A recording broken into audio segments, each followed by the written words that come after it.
तो जैसा कि हमने पिछले एपिसोड में देखा था, सनवू की जो टीम होती है उनका फाइट किसी और लोगों के साथ हो जाता है जो कि उन्हें काफी ज्यादा पोक कर रहे होते हैं, उकसा रहे होते हैं। लेकिन वो सोचते हैं कि अगर वो यहाँ पे फाइट करते हैं तो यहाँ पे बैठे हुए आम लोगों को भी उनसे हर्ट हो सकता है, चोट लग सकती है, जिसकी वजह से सनवू की जो टीम होती है वो उन्हें इग्नोर करके वहाँ से जाने लगती है। लेकिन इसके बावजूद भी वो लोग शांत नहीं होते हैं और वो लोग लगातार उन्हें पोक कर रहे होते हैं। जिन सभी चीजों को सनवू ऊपर से बैठा हुआ देख रहा होता है और सोचता है कि बस इन लोगों का कुछ ज्यादा ही हो रहा है, इन लोगों को अपनी औकात पता होनी चाहिए, कहीं ऐसा ना हो कि इन्हें इस चीज के लिए काफी भारी कीमत चुकानी पड़े। सनवू ऐसा जैसे कहता है वहाँ पे एक बहुत ही बड़ा धमाका होता है। तो यहीं पे हमारा पिछला एपिसोड खत्म हो गया था। तो इस एपिसोड की स्टार्टिंग में इस धमाके को देखकर सनवू सोचता है कि क्या ये सभी लोग मेरे लिए आए हैं। लेकिन तभी हम उन सभी लोगों को देखते हैं जिन्होंने ये धमाका किया होता है। वो लोग उस जगह से बाहर आते हुए कहते हैं कि यहाँ पे जितने भी डाइटियस फैक्शन के लोग हैं उन सभी लोगों को मार दो, उनमें से कोई भी यहाँ पे जिंदा नहीं रहना चाहिए। वहीं पे सनवू उन सभी लोगों की परछाई देखते हुए सोचता है इन अटैकर्स को देख के लगता नहीं है कि ये कोई कमजोर है, इनमें से सभी के सभी काफी ज्यादा पावरफुल और ट्रेन मार्शल आर्टिस्ट हैं। वहीं पे ये देखते हुए वो दूसरा बंदा कहता है कि मैंने तो अभी तक ब्रदर को फॉलो करना चालू भी नहीं किया है और अभी से ही यहाँ पे इतनी ज्यादा इंटरेस्टिंग सिचुएशन क्रिएट हो चुकी है। जिसके बाद हम नीचे का सीन देखते हैं जहाँ पे सनवू की स्क्वाड भी ये देखने के बाद पूरी तरह से फाइट के लिए रेडी हो चुकी होती है। और वहीं पे टीआईजी चिल्ला के कहता है कि आखिरकार किसकी हिम्मत हुई हमारे ऊपर अटैक करने की, जो कोई भी है हमारे सामने आओ। फिर हम सनवू को देखते हैं जो कि उस दूसरे बंदे के ऊपर शक कर रहा होता है और उसे सस्पिशियस भरी नजरों से देख रहा होता है।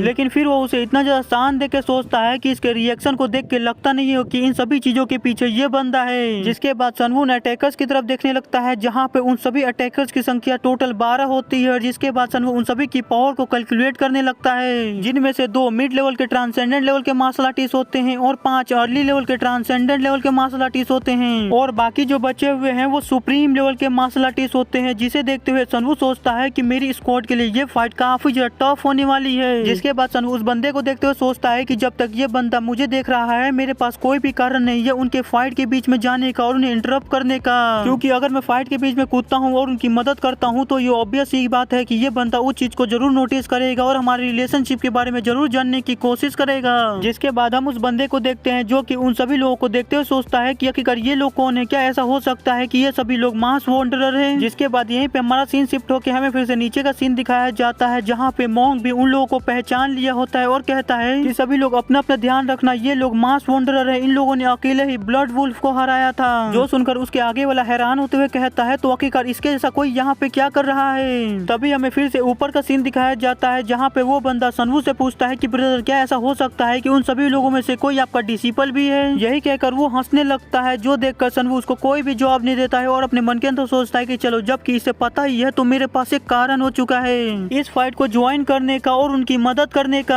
फिर हम उन अटैकर्स को देखते हैं जो कि मारो मारो चिल्लाते हुए अचानक से सनवू की स्क्वाड के ऊपर एक साथ मिलकर अटैक कर देते हैं। जो देखकर टीआईजी सभी लोगों से कहता है कि सभी लोग अलग अलग हो जाओ और उन सभी लोगों से एक एक करके फाइट करो, हमें उन सभी लोगों को एक एक करके खत्म करना होगा। जो सुनकर सभी लोग ऐसा ही करते हैं, वो सभी लोग अलग अलग हो जाते हैं और एक एक करके उन सभी लोगों का सामना करने लगते हैं। लेकिन वहीं पे उन लोगों को फाइट करते हुए काफी ज्यादा प्रॉब्लम हो रही होती है, वो बहुत ही मुश्किल से उनके अटैक के सामने खड़े हो पा रहे होते हैं क्योंकि उन अटैकर्स का जो लेवल होता है वो उन लोगों से काफी ज्यादा हाई होता है, जिसकी वजह से वो सभी लोग उनके अटैक के प्रेशर की वजह से लगातार पीछे की तरफ धकेले जा रहे होते हैं। वहीं पे ये देखकर सफा क्लैन का एक गार्ड आके अपने यंग मास्टर से पूछता है कि यंग मास्टर क्या मुझे जाके उन लोगों की मदद करनी चाहिए, क्योंकि अगर वो सभी लोग यहाँ पे मारे जाते हैं तो इससे काफी ज्यादा परेशानी हो सकती है और मुरी मलायास हमसे इसका एक्सप्लेनेशन मांगेगी जो कि हम बिल्कुल भी नहीं दे पाएंगे। जो सुनकर उसका यंग मास्टर कहता है कि इसकी कोई भी जरूरत नहीं है क्योंकि ऐसे भी वो उनकी टेरिटरी है और हमें उनके मैटर में इन्वॉल्व करने की कोई भी जरूरत नहीं है। और वैसे भी मुरी मलायास सिर्फ हमें देखने के लिए क्या ही कह सकती है जबकि हमारा इसे कोई भी लेना देना ही नहीं है, इसलिए इस मैटर से दूर रहो और उनकी मदद करने की कोई भी जरूरत नहीं है। अगर वो मारे भी जाते हैं तो इससे हमारा ही फायदा है, हमें कोई भी मतलब नहीं है उनसे। फिर हम टीआईजी और उस व्हाइट कपड़े वाले बंदे को देखते हैं जो कि दोनों ही एक साथ मिल के एक मार्क्समैन से फाइट कर रहे होते हैं। वो मार्क्समैन एक मिड लेवल का ट्रांसेंडेंट लेवल का मार्शल आर्टिस्ट होता है जो कि उन लोगों को बड़ी आसानी से हैंडल कर पा रहा होता है और वो दोनों मिल के भी उसको हरा नहीं पा रहे होते हैं और उन लोगों को काफी ज्यादा प्रॉब्लम आ रही होती है, जिसकी वजह से वो दोनों ही अपना सबसे ज्यादा पावरफुल अटैक मिला के उस बंदे के ऊपर करते हैं। लेकिन वो मार्क्समैन बड़ी आसानी से उनके दोनों ही स्पेशल अटैकों को खत्म कर देता है और उसके बाद अपना एक अटैक कर टीआईजी और उस दूसरे बंदे को दोनों को ही पीछे की तरफ धकेल देता है। तभी वो दोनों ही खुद को संभालते हुए सोचते हैं कि ये बंदा सच में काफी ज्यादा पावरफुल है, इस बंदे ने हमारे सीक्रेट अटैक को एक ही स्लैश में खत्म कर दिया।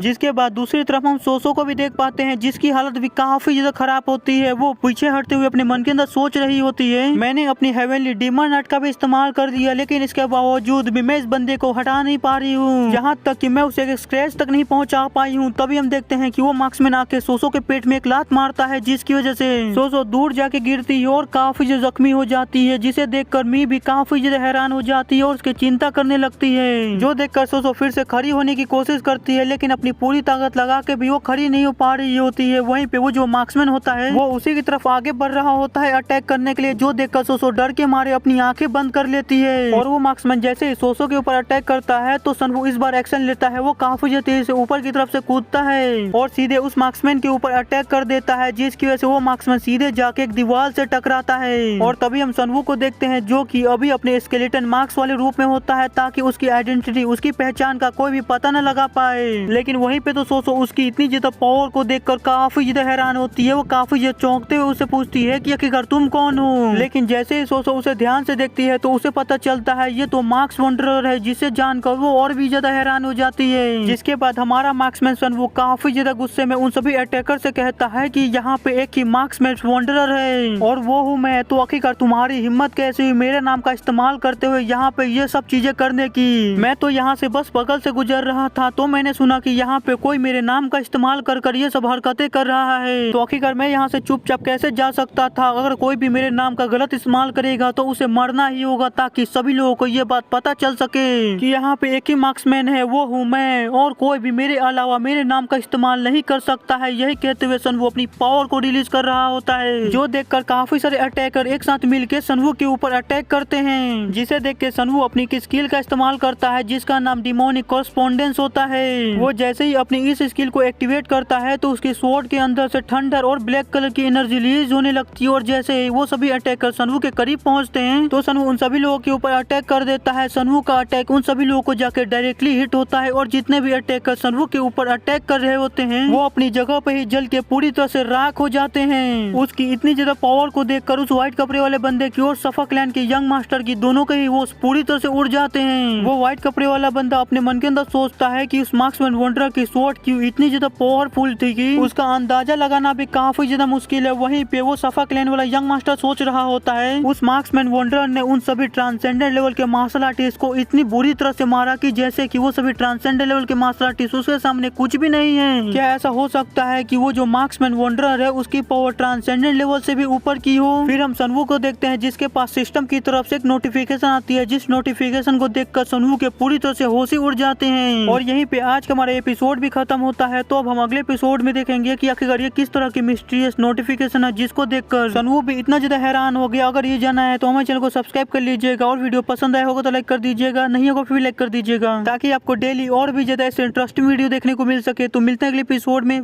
बाय।